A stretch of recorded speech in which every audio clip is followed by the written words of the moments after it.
All right, guys, so I got my new student loan car here. I wish.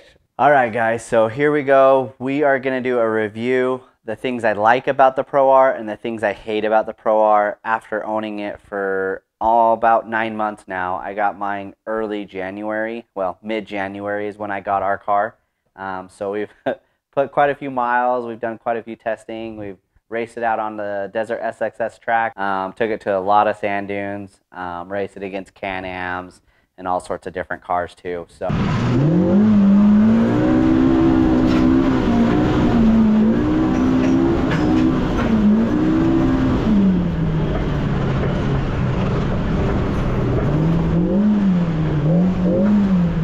I'm going to kind of give you my true feelings of kind of, I guess you could say, an unbiased deal because I'm not sponsored by Polaris or anybody by any means. So just my thoughts on if the Pro R is a great unit and the negatives about it and the positives about it. A lot of videos you can see of us riding and driving the Pro R and seeing that we actually like drive it pretty hard. It's really funny though. Like I say, Chad, he has smoked 3 tires on his brand new 70-mile Pro R, and I've got my stock worn out tires and they're still going. I haven't popped a single one. I have a spare. I haven't had to use it. It's kind of crazy. You never know what car or what is going to have an issue because me and Chad, I've been following his 70 miles that he's put on his car. I was following him that whole time. So if you look right here, I mean, there's just a ton of scrapes from rocks. We're out here in the desert where there's a lot of rocks, but these stock tires are still intact. I don't know what I've done that he hasn't done. We think he just got a bad batch of tires. As you can tell right here, me and the Wildcat, we came into, on one of our rides over at Orderville, we came in and I was over here and I was right here and I was trying to pass him and all of a sudden it just wide into one lane, like really fast, and we were trying to, you know, race each other. And anyway, I ended up getting a tire into it right here, as you can tell right there. Over in Sand Hollow, we got that nice and bented. If you look under here, I mean, there's really like no paint left under here, just from all the dirt and rock and flying into it, and then also a few rocks.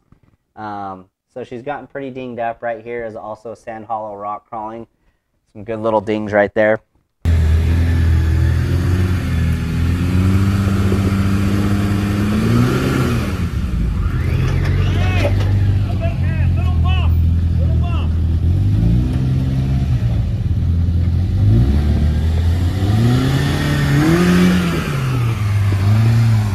And then a really, really huge one. Sean was making fun of me the other day, but that is a wicked gouge right there. It's probably hard to see on camera, but I mean, it is really, really bad.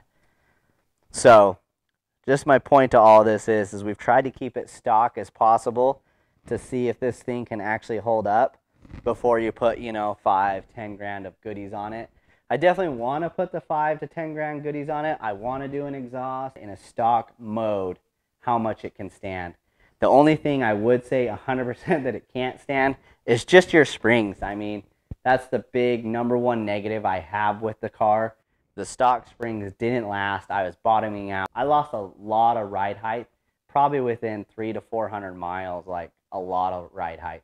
So I would say really, if you're going to run it hard, that's where you're going to be. You're going to need new springs by then. If you're not running hard, it's going to last a lot longer if you're not jumping it. But I mean, every trip we go on, I look for at least a little jump, whether it's a big one or a small one. Or at the track, I have multiple jumps at the track. So if you ever want to come out and ride at the track, just hit us up at desertsxs@gmail. We're going to throw down a really sweet setup this year out there. On the big 4-mile track, there's quite a few jumps, quite a few bumps.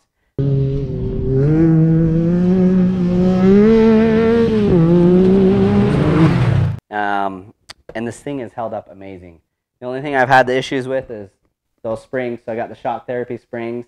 The reason we don't have the Schmitty or the MTS is Sean is my mechanic, and he just knows Shock Therapy really well and how they build them and what shock spring rate I should get for my type of driving.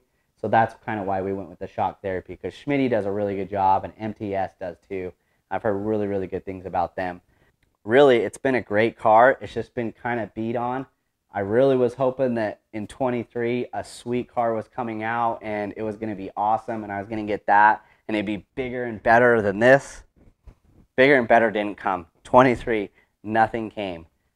So this is, in my opinion, the top car, the best car out there on the market.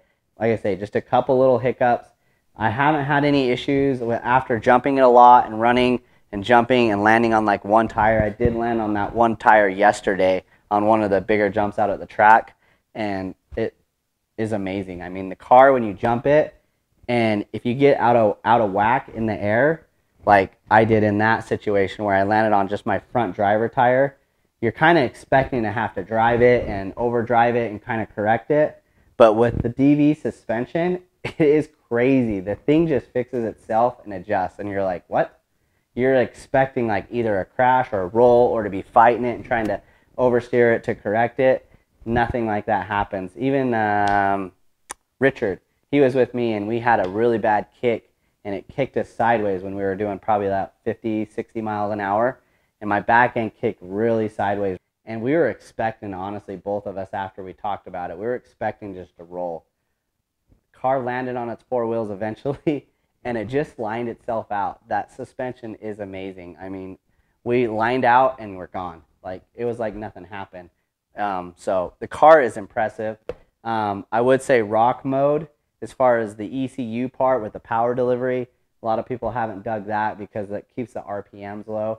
So when I do rock mode, I usually just run it in either the low or the high, but usually just low. As far as the suspension goes, though, it's been killer. You just need the springs.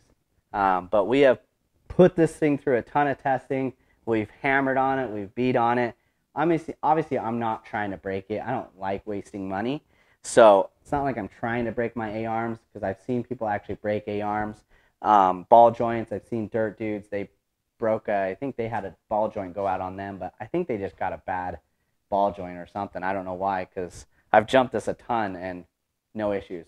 I will say, if you slide out of your seat, it'll pinch your leg pretty good on occasion, so don't do that. I mean, we've had it for 9 months now, and the car is just crushing it. It's a great car. Chad, he had his Can-Am.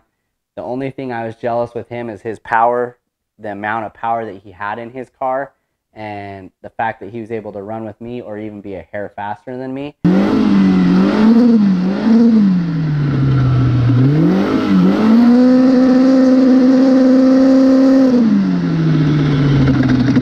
And he paid less.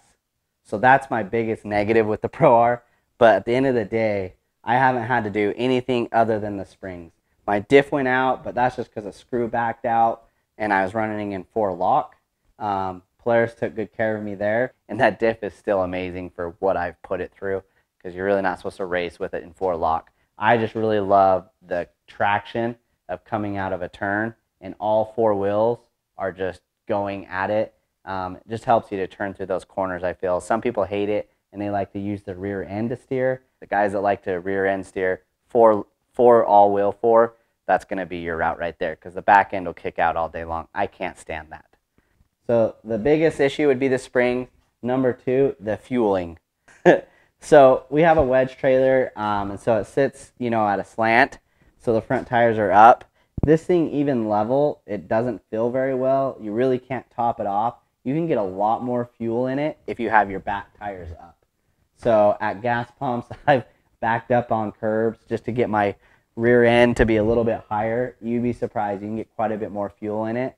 If you can really get the car topped off, because everyone's talking about how this is a gas guzzler, because it is a gas guzzler, it really is at the end of the day. I would say that's a big flaw with Polaris on what they did with the fueling. Can-Am, they have the fuel cap up here. I mean, there's no way you're not getting the whole entire tank filled when it's like there. I love a lot of different cars. If I could have one of every car, I probably would, because they all have their own values. I mean, the YXZ, that thing is a blast to drive.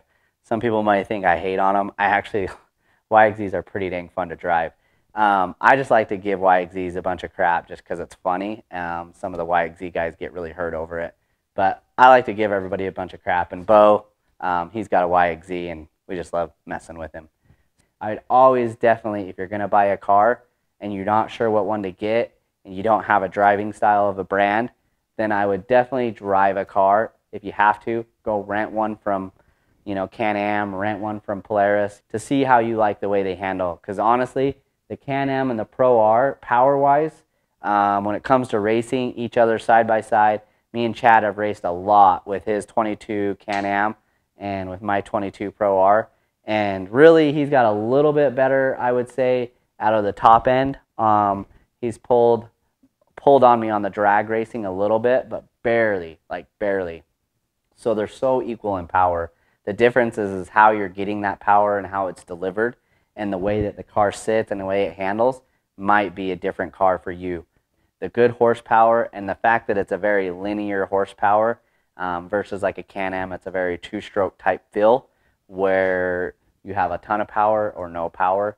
I've kind of gone over that probably a million times, so I won't drag on that. For me, it's the Pro R all day. You can be a crappy driver and drive this and keep up with anybody because the thing feels like you're going slow when you're going really fast. You can keep up with anybody really easy with the DV suspension. You don't have body roll like you would in other cars. Everything seems very controlled. The DV suspension will really hold you in well. So it's hard to beat this car, in my opinion. There is other cars out there like that Can-Am Smart Shocks. That's a really good competitive car, and it's a little less money. So no hate there if you want to save a couple bucks and get something that's just as fast, if not faster. The only negative is just the way it drives and the way the power is delivered. That's why I don't like it. But it is an amazing car, and I've drove them a lot. They're really fun to drive. The KRX and the Honda, they just don't have the power that I'm looking for as far as speed and power, like to go out on our 4-mile track. If you haven't subscribed, hit that subscribe button. Follow us. We're going to do a lot of sweet racing out at the track this winter. If you want to come out to the track, desertsxs@gmail. We are going to be racing, and it's going to be pretty wild. Done some tuning to the track, making it a little bit different. It should be pretty dang fun out there. And on the down low, there's going to be some sweet prizes. Somebody's going to win big.